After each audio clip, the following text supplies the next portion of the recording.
Drew, nice to have you here. Thank you for having me. I know it's a little bit different than Birmingham Southern, but I know you have some connections with Center College. But what made you want to leave a school that has been as successful, what it has been in baseball, as Birmingham Southern, to come here? Well, I think it was two main things. The first is probably the obvious. It is the inability to come to a place we've called home before. Having graduated in 2000 from Center, my wife is a 99 grad, and for us to come back to Danville, it's a place we're comfortable. I think the second draw was the thought of coming to a place where we can kind of put our mark on it and do some things here that maybe haven't been done before. I thought maybe it was just a chance to get away from your athletic director, Joe Dean, and come to work for a guy like Brad Fields. Well, Brad is great, and I'll never say a bad thing about Joe Dean. He is one of my all-time favorites. I love him and always appreciate what he did for me at Southern. Well, one thing about Southern baseball, though, I mean, it's been so successful. What did you learn there that you can translate that'll help the program here? Well, I think the biggest thing was when I first got there, we were transitioning from Division I to Division III. And all of the previous players were released of their scholarships, and they scattered all around. So we had to rebuild a team. And with that came the opportunity to kind of build things the way that we wanted to do it, the type of players that we wanted to bring in, the type of culture that we wanted to build. And when I say we, it's me and Jan Weisberg, who's the head coach at Birmingham Southern.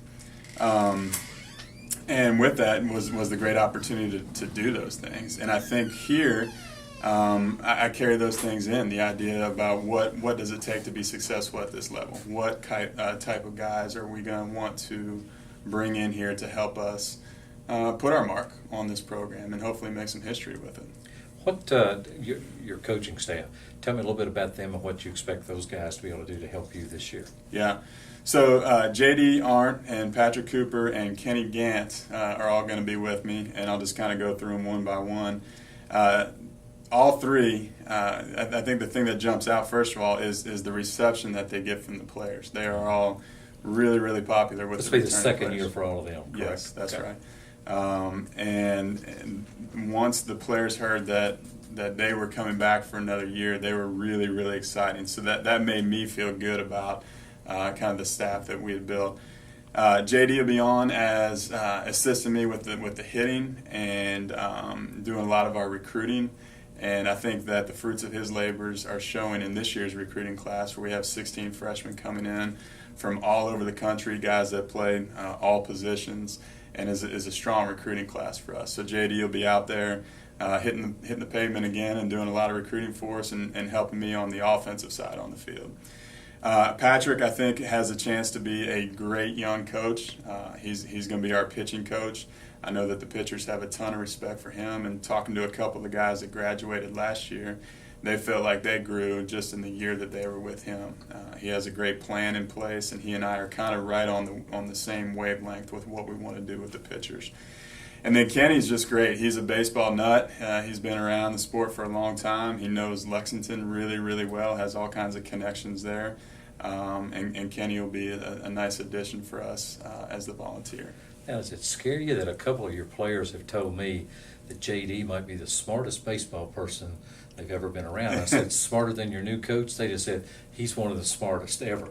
but you kind of see what they would be saying about that? I mean, you kind of agree with that? Well, I hope so. JD and I are still kind of in a little bit of a honeymoon phase where we're getting to know each other. But in the little experience that we have with each other, his depth of knowledge comes right out. He's very knowledgeable about the game, very knowledgeable about the offensive side of the game, which for me is very comforting, knowing that if I'm on the field working with guys and he may be off in the cage working with guys, that they are getting really, really quality instruction with what he's telling them. And it's not intimidating that your pitching coach has his own baseball card or anything. That's great. I may have to get that. Well, you can have that. Oh, okay. You can have that and use as you see fit. Yeah, no, I may get him to sign it and add it to the collection. Our pitching coach at Birmingham Southern pitched in the big leagues for a little while, so I have experience with these big league guys. Okay. Yeah. but Patrick really does. I mean, he seemed to really like it here last year for his first year. And of course, he's young enough, I guess, to still relate to pitchers and can still tell them about the lessons he learned during his professional career. Yeah, I think he's that great in between age. You know, when I first started coaching at Birmingham Southern, I was 27, 28, and I had some really special relationships that I still carry to this day with our first recruiting class. I was kind of the guy that was the coach, but not too old, hadn't had any gray hairs yet. And Patrick will kind of serve that role for this team as being a guy that the players can go to, talk to about anything on the field or off the field, but he's really going to be a great resource for them. And of course, here at Center, I know academics are an important thing for you at Birmingham Southern. I know the study abroad program is a big thing here, but I didn't know coaching abroad was going to be part of your program too, because you just got back from Japan, if I'm correct. Is That's that right. Yeah. As part of USA Baseball? That's right. Well, what was that like for you? It was an amazing experience to be able to step onto a field, step up to the line with USA on your chest, put your chin up, see the flag going up the flagpole, and hear the anthem. Honestly, it brought tears to my eyes, and was an experience like I've never had, and maybe never will have again in the game of baseball. It's something that I'll never ever forget. Well, I know that everybody here is excited to have you back. The players that I have talked to seem really excited. Of course, I guess you hadn't had to really get on them in a game yet, so they'll be excited for a while. But good luck this year. Thank you very much. I appreciate it.